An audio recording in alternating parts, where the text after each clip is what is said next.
नमस्कार। News and भ्यूजमा यहाँलाई हार्दिक स्वागत छ दर्शकबिन। म सन्तोष भिके थापा। प्रधानमन्त्री पुष्पकमल दाहाल प्रचण्ड र नेकपा एमालेका अध्यक्ष केपी शर्मा ओली बीच भेटवार्ता भएको छ। नेकपा एमालेका अध्यक्ष जो प्रमुख प्रतिपक्षको भूमिकामा छन् र प्रधानमन्त्री पुष्पकमल दाहाल प्रचण्ड जसले सत्ताको नेतृत्व गरिरहेका छन् उनीबीच आज भेटघाट भयो। भेटघाटमा के कुराकानी भयो भन्ने विषय एक हिसाबले पूर्ण रूपले सार्वजनिक भएको छैन। तर यति नै बेला फेरि ओली नेपाली कांग्रेसका नेताहरूसँग पनि भेटघाटलाई बाक्लो बनाइरहेका छन्। कतै एकातर्फ कम्युनिस्ट बीचको मिलन र अर्कोतर्फ सत्ता गठबन्धनकै नेतृत्व गरेको सबैभन्दा ठुलो दल नेपाली कांग्रेस भित्रै भइरहेको दुई थरी मानसिकताले सत्ता गठबन्धन तलमाथि पर्ने या त सत्ता सङ्कटमा पर्ने जोखिम त छैन, यो विषयमा आज हामी चर्चा गर्न गइरहेका छौँ। दर्शकबिन, नेपाली कांग्रेसका नेता हुन् शेखर कोइराला, जो अहिले सभापति शेरबहादुर देउवालाई प्रधानमन्त्री बनाउनका लागि या त प्रचण्डबाट सत्ता खोसेर जतिसक्दो चाँडो कांग्रेस सभापति देउवाको हातमा पुर्याउनका लागि अहिले निकै तामझामका साथ सक्रिय बनेका छन्। शेखर कोइरालाको सक्रियता प्रचण्डको यो अराजक शैलीले देश चल्दैन भन्दै अगाडि बढिरहेको छ। के उनी प्रचण्डबाट जतिसक्दो चाँडो सत्ताको बागडोर खोसेर आफ्नै पार्टीका सभापति शेरबहादुर देउवालाई दिन चाहन्छन्?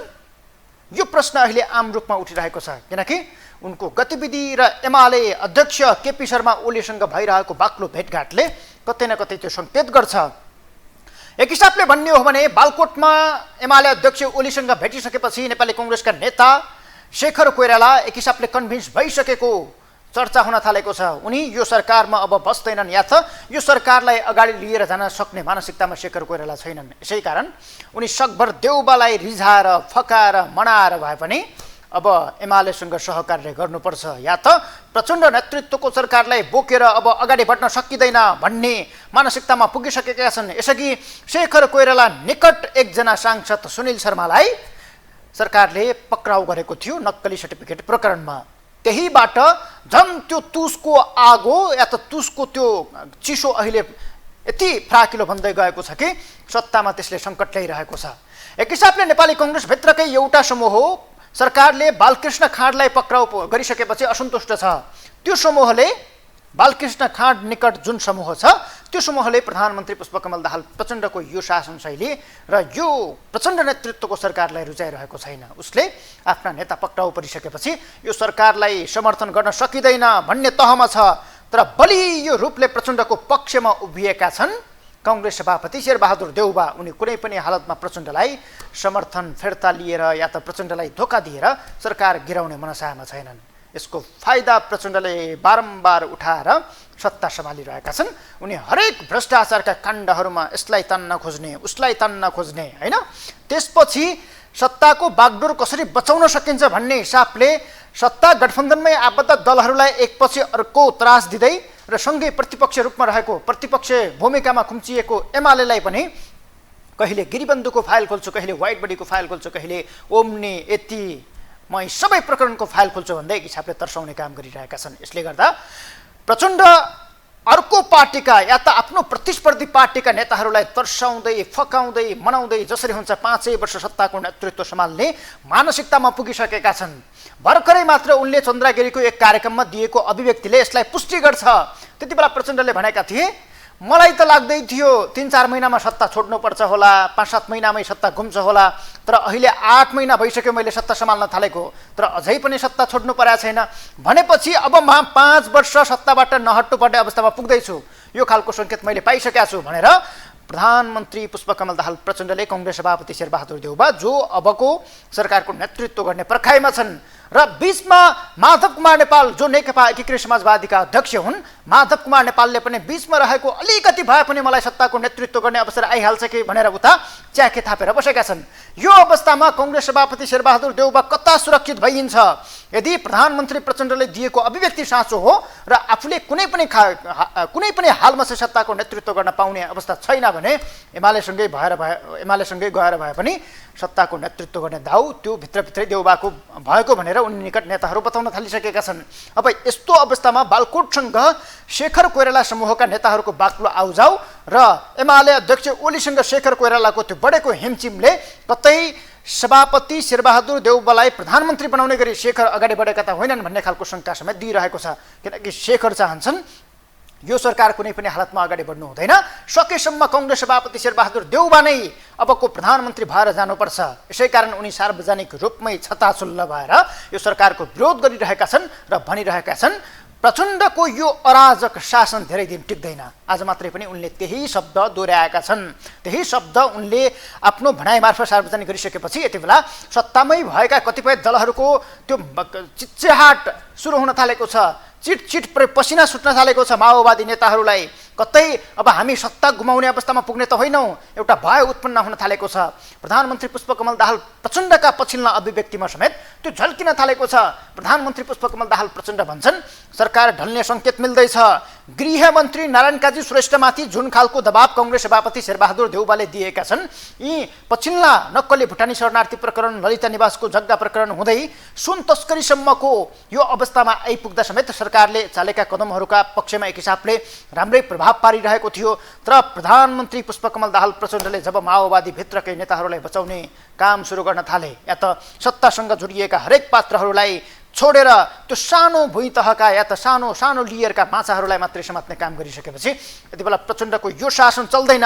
कांग्रेसभित्र निकै तीव्र आलोचना भइरहेको छ कि प्रचण्डको यो काम गराइ ठिक भएन। किनकि उनले आफ्ना पात्रहरूलाई बचाए, जस्तो कृष्णबहादुर महरालाई बचाए, वर्षमान पुन उपराष्ट्रपति, पूर्व उपराष्ट्रपति लगायतको भूमिका पनि अहिले शङ्कास्पद रूपमा अगाडि आइरहेको छ।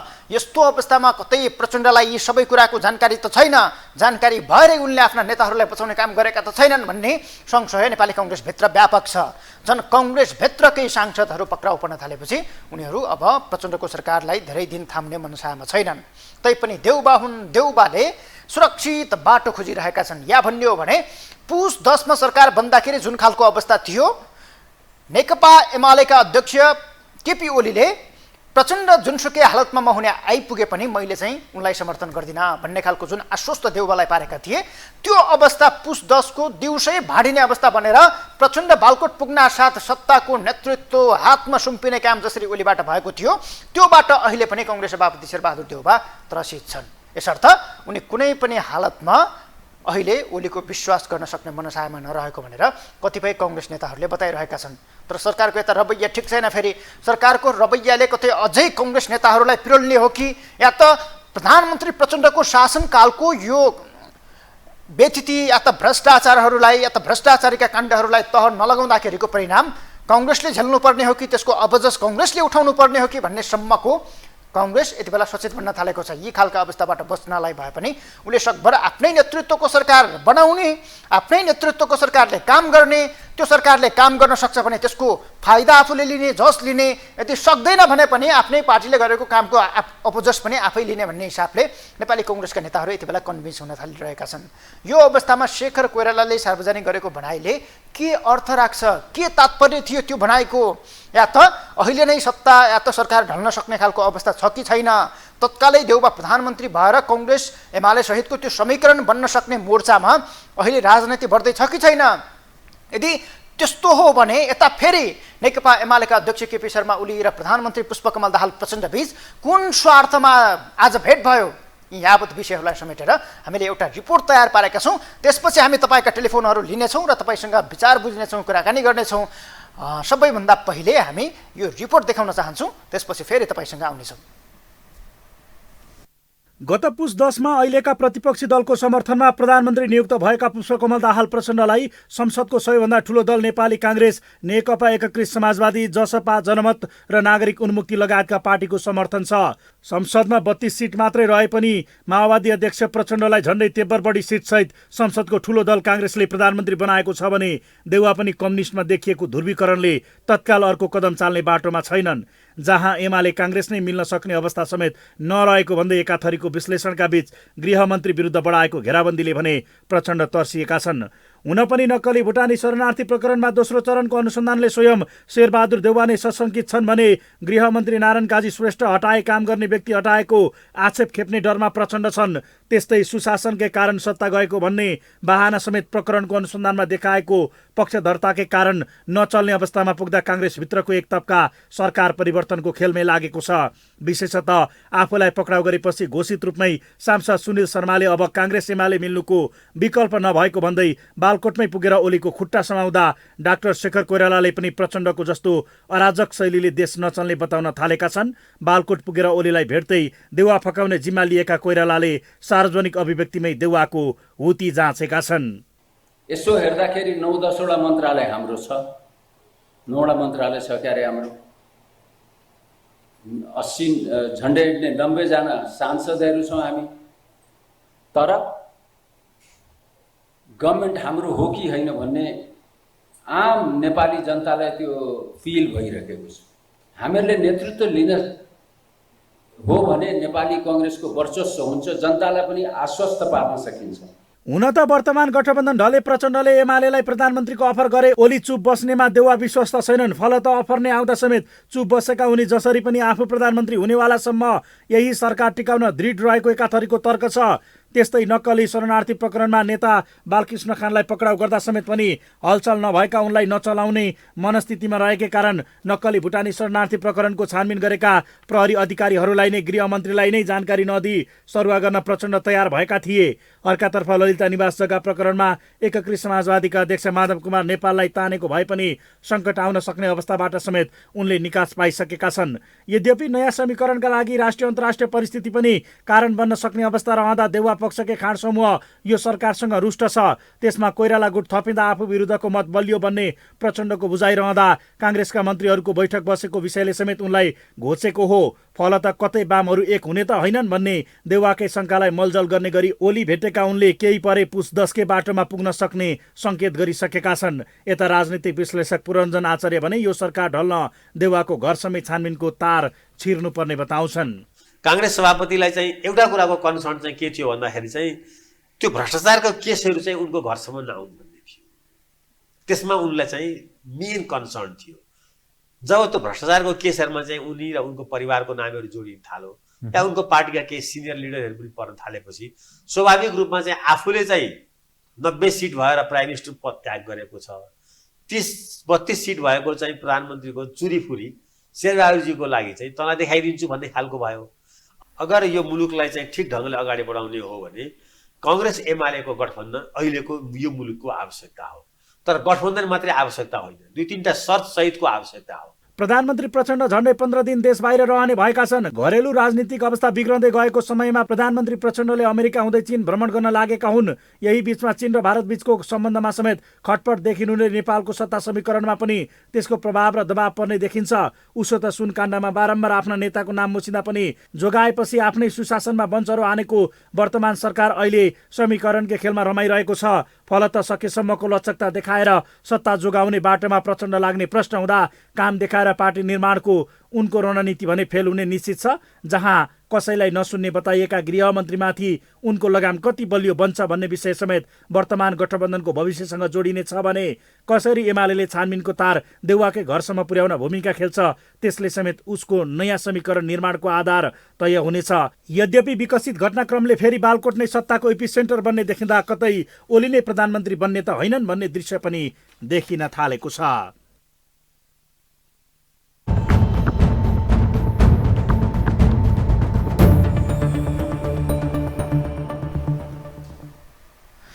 कि त प्रधानमन्त्री पुष्पकमल दाहाल प्रचण्ड र काङ्ग्रेस सहितका दलहरूको जुन सरकार अहिले चलिरहेको छ त्यसले नै निरन्तरता पाउनु पर्यो, होइन भने फेरि त्यो सत्ताको तालाचाबी बालकोटतर्फ पनि जान सक्छ। किनकि त्यसपछिको निर्णायक शक्ति भने फेरि एमाले बन्न सक्छ।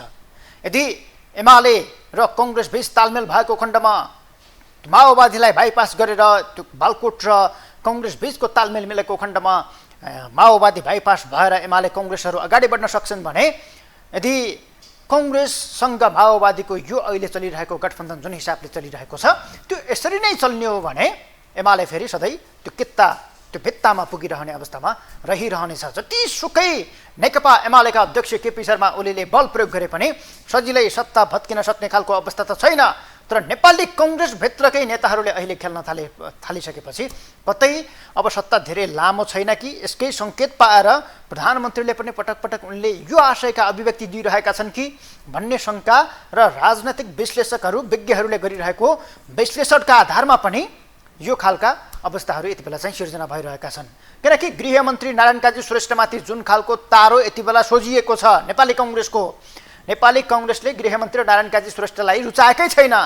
नेपाली कङ्ग्रेसभित्रका सांसदहरू नै भन्छन् गृहमन्त्रीले राम्रो काम गरिरहेका छैनन्, या त जुन हिसाबले भ्रष्टाचार लगायतका फाइलहरू उनले खोले त्यो कङ्ग्रेसका लागि ठिक छैन उनले भनिरहेका छन्। यो गृहमन्त्रीले यसरी नै काम गर्ने हो भने हामी सधैँ बोकेर हेर्न सक्दैनौँ। आफूलाई पक्राउ गरिसकेपछि कङ्ग्रेसका सुनिल शर्माले त त्यो खुलेआम नै गृहमन्त्रीको राजीनामा माग गरेको विषय संसददेखि सडकसम्मै जाहेर छ। अब लगायतका अन्य धेरै नेताहरू छन् जसले पनि गृहमन्त्रीलाई चित्त बुझाउन सकिरहेका छैनन्। यो अवस्थामा प्रधानमन्त्री पुष्पकमल दाहाल प्रचण्डले गृहमन्त्रीलाई ब्याग सारेर भए पनि आफू सत्ताको बागडोरमै रहिरहनुपर्ने एउटा बाध्यतामा छन्। सँगसँगै यदि नारायण काजीलाई ब्याग सार्ने हो भने अहिले जुन हिसाबले यो मन्त्री परिषदमा यो क्याबिनेटमा रहेका सदस्यहरूमध्ये सबैभन्दा अलिकति केही गर्छ भन्ने अनुहार नारायण काजीकै रूपमा चिनिएको छ, या त नारायण काजी नै त्यो पात्रका रूपमा चिनिएका छन्। यस्तो अवस्थामा फेरि नारायण काजीलाई ब्याग सार्दाखेरि त्यो जनस्तरबाट आउने आलोचनाको शिकार आफू बन्नुपर्ने हो कि भन्ने खालको डर पनि प्रचण्डमा छ। फलत उनी यति बेला त्यो चारैतिरबाट च्यापिएको तरल जस्तो बनेका छन्। उनी कुनै पनि हालतमा प्रधानमन्त्री छोड्न चाहँदैनन्, या त प्रधानमन्त्रीको कुर्सीका लागि उनी जुनसुकै अन्य पदहरू त्याग्न तयार छन्। माओवादीकै नेताहरूले अब चाहिँ मन्त्री पदहरू त्यागिरहेको विषय पनि बाहिरै हामीसँगै बिचमै छ। अमरलाल मोदीले यसरी चाहिँ त्यो मन्त्री छोडेर जनमत पार्टीकी अनिता देवीलाई मन्त्री बनाउनु पर्ने अवस्था बनेको छ। सँगसँगै अहिले राप्रपालाई कोशी सरकार बचाउनका लागि, या त कोशीमा कङ्ग्रेस नेतृत्वको सरकार बचाउनका लागि राप्रपालाई सरकारमा ल्याउनका लागि माओवादीले आफ्नो भागमा रहेको संसदीय समितिको नेतृत्व नै राप्रपालाई बुझाएको छ। अब यस्तो अवस्थामा कतै राजेन्द्र लिङ्गदेन कन्भिन्स भएको खण्डमा राप्रपालाई समेत सरकारमा ल्याएर कोशी सरकार बचाउने खेलो प्रधानमन्त्री प्रचण्डले चालिरहेको विषय समय सतहमा छ। आखिर यी यावत विषयमा जनस्तरको जनतबकाले के सोध्छ, जनताहरू के भन्नुहुन्छ, के साँच्चीकै अहिले भइरहेका राजनैतिक गतिविधि ठिक छन् त, या त जुन सत्ताको खेलोफट्कोका लागि जुन खालका कदमहरू चालिएका छन् ती सन्तोषजनक छन् त, या त यदि यो सरकारले जनताले मन पराएका छैनन् भने कस्तो सरकार बन्नुपर्छ भन्ने विषयमा चाहिँ हामी कुराकानी गर्दैछौँ। कोही टेलिफोन सम्पर्कमा हुनुहुन्छ। नमस्ते, स्वागत छ यहाँलाई। हेलो, नमस्ते। हजुर, कहाँबाट को बोल्दै हुनुहुन्छ? म नेत्रबारको बस्नेत हो। हजुर, के लाग्दैछ अहिलेको यो सत्ता गठबन्धन नेताहरूको आवत जावत भेटघाट, सत्ता ढाल्ने या त एउटाले अर्कोलाई अराजक भन्ने, अब यो मान्छेलाई हामी धेरै दिन बोक्दैनौँ भनेर त्यो अभिव्यक्ति दिने, तपाईँहरूलाई यो कस्तो लागिरहेको छ? अनि राम्रै लागेको छ। कुन अर्थमा? कुन अर्थमा भन्दाखेरि अब मान्छे चिन्यो नि त सबैलाई।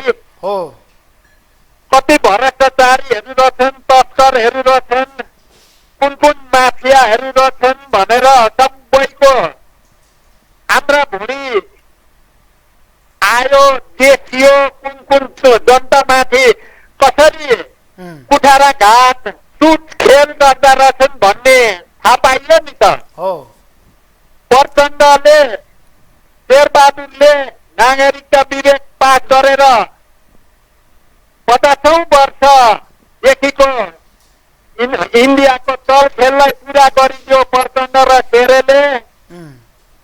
अमेरिकालाई एमसिसी एसपिपी पास गरेर उसको आतङ्ककारी जिल्ला साइते अब हुक्का गरिदियो होला अमेरिकाले। अनि जनतालाई रोजगारी दिएर सबै संसारभरि पारिदिए। राणा र शाहले खोलेका उद्योग कलकारखाना बेचेर करोडका दाममा खाए, अनि जग्गा जमिन यिनीहरूका नाममा गरे तस्करहरूले। अनि सत्तामा बसेर भ्रष्टाचार गर्ने, अनि ढाकछोप गर्ने, सुन तस्कर आफै गर्ने, ढाकछोप गर्ने विकसित देशमा हो भने नि यिनीहरूलाई फाँसी लाउँथे। फाँसी कानुन के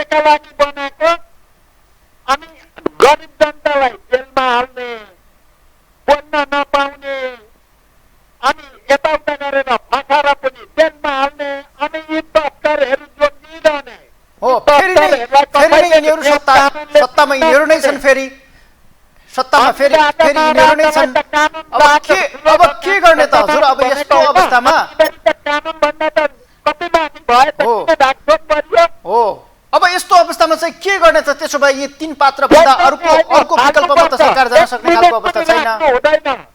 हजुर, सबै राष्ट्र घाती हुन्, राष्ट्रलाई बर्बाद पारिसके, जनताको दिल्लीवास बनाइसके, अनि महँगी बढाउने, अनि चाहिँ तपाईँको भ्रष्टाचार गर्ने, अनि यस्ता तस्करलाई जनताले पाल्ने, यिनीहरूलाई थाल्नुपर्छ।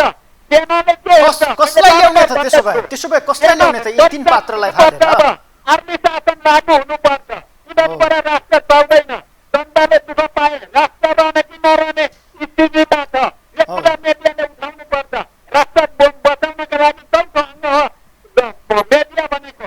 चुपचाप मिडिया हेर्नु। हस्, यहाँलाई धन्यवाद। दर्शकवृन्द, अहिले यो खालको अवस्था छ। यी 3 पात्र टेस्टेड भइसके, यिनीहरूबाट अब सत्ता चल्दैन, सरकार चल्दैन, यिनीहरूले जनतालाई सुशासन दिन सक्दैनन् या त सत्ताको बागडोर सम्हाल्न सक्ने अवस्थामा यी व्यक्तिहरू छैनन्, यी पात्रहरू जो चाहिँ अहिले प्रमुख राजनीतिको नेतृत्व गरिरहेका छन् भन्ने आवाज आम जनताको छ। तर सँगसँगै फेरि उनीहरूभन्दा अर्को आउन सक्ने विकल्प पनि छैन। अब फेरि एउटाको हातबाट फुस्किएको सत्ता अर्कोको हातमा पुग्छ, यी 3 पात्रभित्र। अब यस्तो अवस्थामा जनताले के खालको, यिनीहरूलाई झेल्नै पर्ने खालको एउटा अवस्था सधैँ छ। चुनावमा हामीले यिनीहरूलाई जिताएर पठाएका छौँ। फेरि यस्तो अवस्थामा जनताहरू भने यिनीहरूबाट छुटकारा खोजिरहेका छन्, तर फेरि घुमिफेरि एउटाबाट गएको सत्ता अर्कोको हातमा पुग्ने अवस्था छ।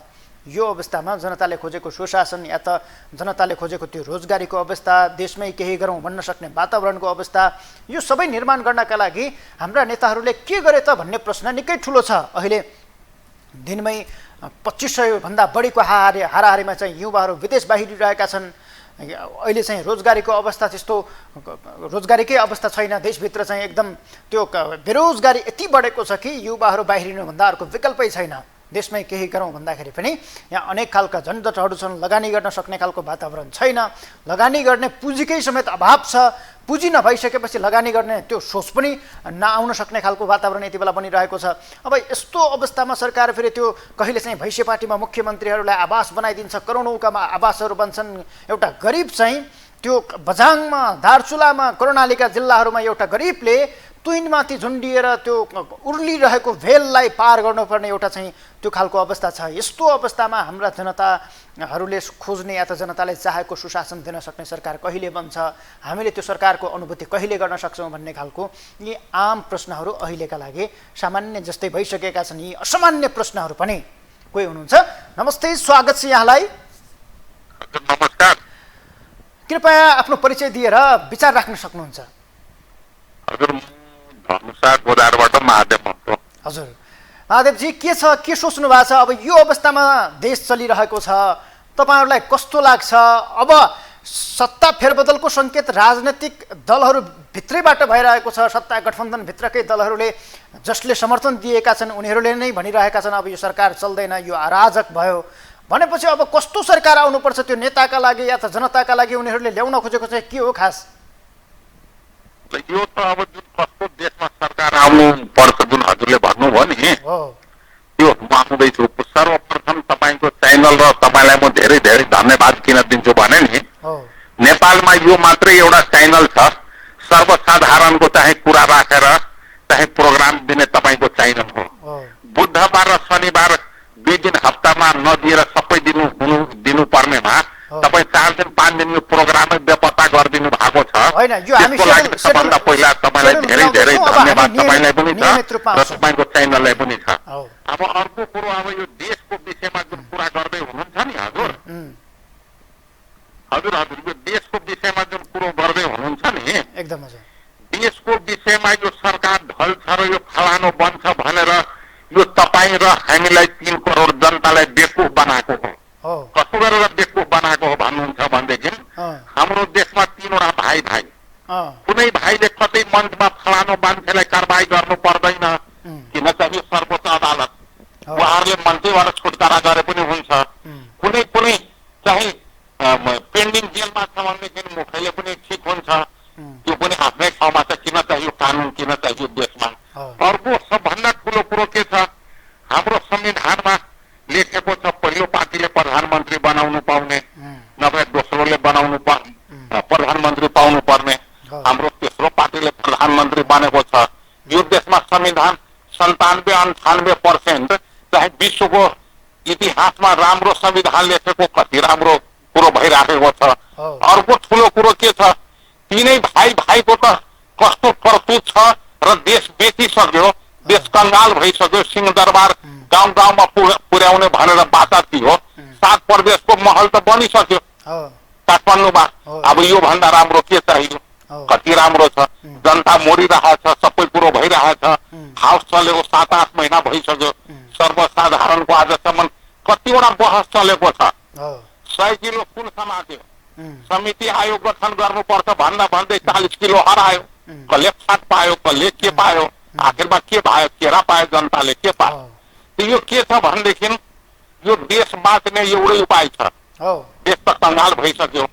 हिजो हाम्रो पञ्चायती व्यवस्थामा एउटा नेपालीलाई कति ऋण थियो, अहिले कति ऋण भइसक्यो, कति बडा लुट भएको छ। यो भाइको सबै भाइले देशलाई बर्बाद गरिसक्यो, सबै कुरो गरिसक्यो। अबको विकल्प के हो त्यसो भए? अब हामी यही अवस्थामा त एलसीआरमा पनि उसकै मान्छे, सीबीआईमा पनि उसकै मान्छे, सर्वोच्चमा पनि उसकै मान्छे। हजुर, यो के छ भन्नुहुन्छ भने यो देश बचाउने एउटै उपाय छ। के उपाय? यो देश बचाउने एउटै उपाय के छ?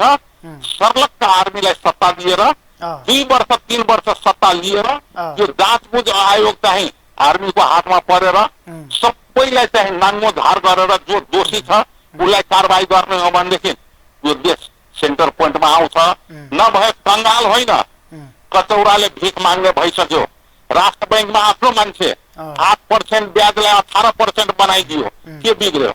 उता लुम्बिनीमा एक दिन मिडियामा आयो, फलानो मान्छे यस्तो छ त्यस्तो छ, बनाउनु हुँदैन। सामसुङ कुरो मिल्यो, भोलिदेखि मिडिया पनि हरायो। के छ भनेदेखि यो काले मिलेर खाउ भाले, यो देश बच्दैन, सबै बेचिसक्यो, सबै बिगारिसक्यो। आयोगले कहाँसम्म छुरा पुर्याइसक्यो, कस्ता मान्छेले छुरा पुर्याइसक्यो, कुन ठाउँमा पुर्याइसक्यो, सबैलाई थुन्ने हो भनेदेखि त यो त सबै एकदम राम्रो हुन्छ। तर यो देशमा सबभन्दा राम्रो कुरो के छ भने नि, विश्वभन्दा संविधान राम्रो, सबै राम्रो, तर नेतालाई छुनु नपाउने।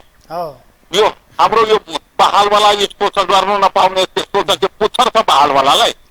जनता भोकले मरिसक्यो, गाई भैँसी मरिसक्यो, के भयो? यो कोरोनाको टाइममा 25 लाख भ्याक्सिनै हरायो, त्यो बैलगाडामा ल्याएको थियो। हस्, यहाँलाई धन्यवाद। दर्शकबिन, अहिले जुन खालको एउटा चाहिँ आम जनतहमा जुन खालको वितृष्णा छ, जुन खालको एउटा चाहिँ आक्रोश छ, त्यो आक्रोशले अहिलेको यो सिस्टम प्रणाली कतै न कतै यो व्यवस्थासँग जोडिएका प्रश्नहरू उठ्न थालेका छन्। किनकि अहिले जुन हिसाबले हामीले यो व्यवस्था चलाइरहेका छौँ या त जुन खालको पद्धतिको विकास गरिरहेका छौँ, त्यो प्रणालीभित्रका कैयन समस्याहरूलाई त्यो नेतृत्व, त्यो प्रवृत्तिले, त्यो पात्रले यो विकराल बनाउँदै लगिरहेको अवस्था छ।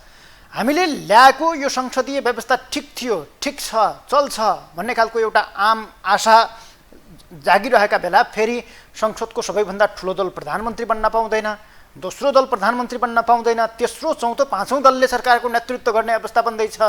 किनकि त्यो प्रणाली यस्तो बनाइयो कि मिलिजुली भन्दा बाहिर गएर सरकार बन्न सक्ने खालको अवस्था छैन। जो निर्णायक बन्छ, जसले चाहिँ सत्ताभित्र खेल्न सक्छ, जसले चाहिँ जुन तहको एउटा बार्गेनिङ गर्न सक्छ, त्यो पात्र मात्रै यति बेला देशको नेतृत्वमा पुग्न सक्ने र उसले मात्रै सरकार चलाउन सक्ने खालको अवस्था यो पद्धतिभित्र छ। यसले गर्दाखेरि कतै न कतै स्थायित्व, हामीले चाहेको जुन स्थिरताको मुद्दा थियो त्यो मुद्दा पनि बिथोलिने अवस्था बनेको छ। अब प्रधानमन्त्री 1 वर्ष, 1.5 वर्ष, 2 वर्ष, 3 वर्षसम्म टिक्न सक्ने अवस्था छ, तर मन्त्रीमण्डल 10 पटक, 15 पटक, 20 पटक चाहिँ त्यो पुनर्गठन गर्नुपर्ने अवस्था छ। यसले गर्दाखेरि कतै न कतै हामीले चाहेको स्थायित्व सहितको जुन सरकार छ त्यो चाहिँ नपाउन सक्ने खालको अवस्था अहिले बनेको छ। अब यति नै बेला फेरि सरकार फेरबदल हुँदै यो प्रधानमन्त्री त्यो प्रधानमन्त्री भन्न सक्ने खालको छलफल या त गृह कार्य सत्ता गठबन्धन हुँदै प्रतिपक्षसम्म पुगिसकेको छ। यस्तो अवस्थामा देशलाई कुन बाटोबाट, कुन लिगबाट लैजाँदाखेरि त्यो सही गन्तव्य भेट्टाउँछ भन्ने नै अवस्था छैन। यति बेला जसले जे चाहन्छ, जसले जे बोले पनि हुन्छ भन्ने खालको अवस्था नै बनेको छ। फलत यो देशमा जसले जे गरे पनि हुन्छ, तर त्यो सत्ताको निकट छ या त पावरफुल राजनैतिक पार्टीको निकट छ भने त्यसका लागि त यो स्वर्ण भूमि नै बनेको छ। उसले यहाँ जे गरे पनि हुन्छ, तस्करी गरे पनि हुन्छ, चोरी गरे पनि हुन्छ, डकैती गरे पनि हुन्छ, त्यो खालको अवस्था, किनकि राज्यले सत्ताले संरक्षण गरिहाल्छ। अनि कानुनको कारबाही या त त्यो कानुनी राज्यभित्रको परिधिमा रहनुपर्ने पात्र भनेको एउटा सोझो निमुखो गरिब जनता मात्रै। त्यसको चाहिँ कानुनी परिधिभित्र रहेर देशमा बस्नुपर्ने यो खालको अवस्था छ। कोही हुनुहुन्छ टेलिफोन सम्पर्कमा? यति बेला म जोड्दैछु। नमस्ते, स्वागत छ यहाँलाई। हजुर, धन्यवाद। म गोविन्द नेवाला पत्रकार बोल्दैछु। कृपया आफ्नो भनाइ राख्न सक्नुहुन्छ? त यो टेलिभिजन फेरि सुरु भएको छ होइन? हामी केही अनियमित थियौँ, अब हामी चाहिँ रेगुलर रूपमा तपाईँहरूको बिचमा आउँछौँ। एकदम आउनुपर्छ होइन, किन हामी जनताका आवाजहरू यहाँले प्रसारण गर्नुहुन्छ। तर केही अराजक व्यक्तिहरू मिडियादेखि टेलिभिजनमा रेडियोमा लागेका छन्, ती व्यक्तिहरूको शब्दहरू यहाँले महसुस गरेर प्रसार गर्नु होला। धन्यवाद यहाँलाई। हजुर होइन, हजुर, किनभने देशको मिडियाहरू देश सारा जनता चिने हुन्छन्। मन लाग्छ कि मैले सरकार मैले जे बोल्दा नि हुन्छ भन्ने केही हामीले गरेका छौँ। अराजक गतिविधिहरू गर्नु हुँदैन कृपया। आफ्नो अभिव्यक्ति राख्नुपर्छ होइन। मेरो विचारमा सत्ता परिवर्तन हुनुपर्छ। हिजो पनि मैले तपाईँको यहाँ बोलिरहेको थिएँ, किनभने सत्तामा पुगिसकेपछि मैले जे गर्दा नि हुन्छ भन्ने प्रवृत्ति बढिरहेको छ अहिलेको नेतृत्ववालाहरूले। आफ्नोलाई छुने नछुने र विपक्षीहरू मन नपरेकालाई सबैले उत्तर गर्नुपर्ने उहाँहरूको यो गलत हो होइन। त्यसले गर्दाखेरि प्रधानमन्त्रीदेखि र गृहमन्त्री आफ्ना जनताहरूले कारवाही गर भन्दाखेरि उहाँले छुन नसक्ने होइन। मैले कुनै बेला उहाँ चाहिँ यो नेतृत्व टिप्दैन, यो नेतृत्व छाल्नै पर्छ। किनभने हिजो पनि उहाँले दम्म दिएर आएको हुन्, अहिले पनि अब तेस्रो पार्टी हो, हामीमा पुगेको छ, हामीले कसले के गर्छ भन्ने उहाँको दम्म हो एकदम होइन।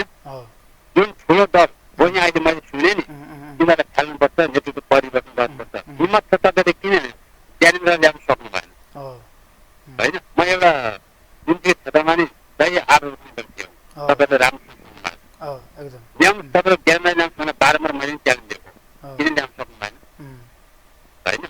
अहिलेका सत्तावालाहरू, अहिलेका पार्टीहरू सचिनुपर्छ होइन। अब जनताको भनेको अहिलेका पार्टीहरूबाट यो खालको अवस्थामा देश चल्दैन भन्ने निष्कर्ष तपाईँको हो कि या त यही भित्रबाट राम्रो गर्नुपर्छ भन्ने हो? होइन, देश पार्टीमै चल्नुपर्छ। किनभने पार्टी भनेको 5 वर्षसम्म यी हिजोको अराजकतालाई खेल्नको लागि उहाँहरू लड्नु भएको छ होइन। किनभने सत्ता यही यो परिवर्तन होइन, यिनी राजनीति चल्नुपर्छ।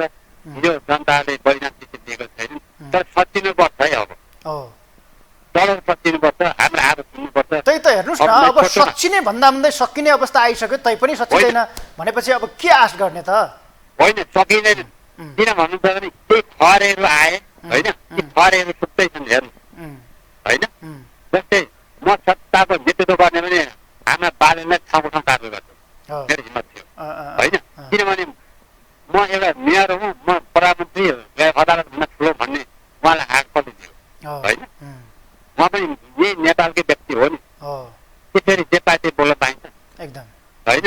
त्यसले गर्दाखेरि तपाईँ पनि ठिक छ, जनता चुनेर आउनुभयो, तपाईँको अराजकता जनताले सहँदैन। तपाईँले राम्रो काम गर्नुहोस् न, तपाईँले खोला नाला जनता घर भत्काउने विकास गरे भन्ने हुन्छ। तपाईँले गल्ती भित्र हेर्न जान्छ हेर्दा तपाईँ कस्ता गल्ती कस्ता बाधा छन् हामी सबै बुझिरहेको छ। तपाईँले बाहिरको सडकको त्यो राम्रो सडक माथि चितो थपेर यसो रुखा राखेर के अरे विकास भयो, जनतालाई धम्की दिनु भएको छ। म कतिचोटि उहाँको कार्यकर्ताहरू भेट्न गएको छु, बिर्ता देशका 27 लाख बिर्ताको अधिकार लडिरहेको छु। भेट्न जाँदाखेरि अर्को पालेर भएको हुन्छ, म भेट्दिनँ।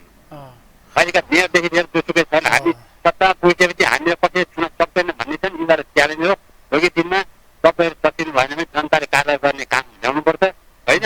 होइन भने यस्ता व्यक्तिहरू जनताले कारवाही गर्नैपर्छ र यस्ता सत्तावाला यी प्रधानमन्त्री जुन अहिले उहाँले आगो भरमा छ गृहमन्त्री, उहाँले खेल्नैपर्छ। अरू ठुला दल मिलेर सरकार बनाउनुपर्छ, जनता भाग्नुपर्छ, काम गर्नुपर्छ। उहाँहरू चाहिँ आफूलाई मन नपर्नेहरूलाई जेलमा खाँद्ने अधिकार छैन। होइन, सबै बराबर काम लाग्नु। हस्, यहाँलाई धन्यवाद। दर्शकबिन अहिले जुन खालको केन्द्रदेखि त्यो स्थानीय तहसम्मकै जनप्रतिनिधिहरूको जुन रवैया छ, जुन खालको आचरण उनीहरूले देखाइरहेका छन्, जुन अराजक शैलीमा उनीहरू प्रस्तुत भइरहेका छन्, त्यसका विरुद्ध जनता छन्। जनताले आफ्नै तरिकाबाट आवाजहरू व्यक्त गरिरहेका छन्। त्यो कतिलाई ठिक लाग्न सक्छ, कतिलाई चाहिँ बेठिक पनि लाग्न सक्छ, तर त्यो उनीहरूको मत हो, उनीहरूले व्यक्त गर्न सक्छन् भनेर नै हामीले यो कार्यक्रम सुरुवात गरेका हौँ। जस्तो आवाज उनीहरू बोल्छन् त्यो तपाईँसम्म पुर्याउने हाम्रो लक्ष्य रहेकै छ। हामीले त्यसै कारणले गर्दाखेरि उहाँहरूको आवाज सुन्दै यो तहमा अहिले पुर्याइरहेका छौँ र आगामी दिनमा पनि हामी तपाईँको बिचमै रहेर अझ बढी तपाईँहरूको आवाज सुन्दै त्यो जनताको आवाजलाई एउटा निकायसम्म पुर्याउने र खबरदारी निरन्तर गरिरहनका लागि यो कार्यक्रमको हामीले अवधारणा अघि सारेका हौँ र सँगसँगै हामी तपाईँको बिचमा विगतदेखि नै छौँ। अहिले जुन खालको अवस्था काठमाडौँ महानगरपालिकाका मेयर बालेन शाहमा देखियो त्यसका विरुद्ध पनि जनता छन्, किनकि एउटा सिंहदरबार जस्तो 120 वर्षदेखि मुलुकको प्रमुख प्रशासनिक केन्द्रको नेतृत्व शासन सत्ता हाकिरहेको एउटा बागडोरलाई, एउटा थलोलाई जुन हिसाबले चाहिँ जलाइदिन्छु भन्ने खालको अभिव्यक्ति आयो, त्यो पक्कै पनि एउटा मेयरको लागि, राजधानीकै सबैभन्दा ठुलो पुरानो महानगरको मेयरका लागि त्यो सुहाउँदो थिएन भनेर पनि आलोचना भइरहेका छन्। कतिपयले फेरि यो सरकारलाई गर्नुपर्ने त्यही हो, यसले कामै त्यस्तो गर्छ त के गर्ने भन्ने खालको अभिव्यक्ति पनि आइरहेको छ। तर हामी संयमित बन्नुपर्छ। या त हामी आफू आचरणमा ठिक भयौँ, हाम्रो बोल्ने बोली ठिक भयो र त्यसपछि चाहिँ बाँकी कुराहरू सबै ठिक हुँदै जान्छन् भन्ने कुरालाई पनि ध्यानमा राख्दै हामी अगाडि बढ्न सक्यौँ भने हामी बिचको एउटा बन्धुत्व, भाइचारा लगायत यो देश एउटा कायापलट हुनका लागि पहिला हाम्रो आचरण, नेताको आचरण र त्यो सबैको शैली फेरियो भने मात्रै यी सबै कुराहरू सम्भव हुन सक्छन्। हवस् त, आजका लागि न्युज एन्ड भ्युज यही सकिन्छ। फेरि हामी अर्को दिन नयाँ विषयवस्तु लिएर तपाईँको बिचमा आउनेछौँ। अहिलेलाई छुट्टिन्छौँ। नमस्ते।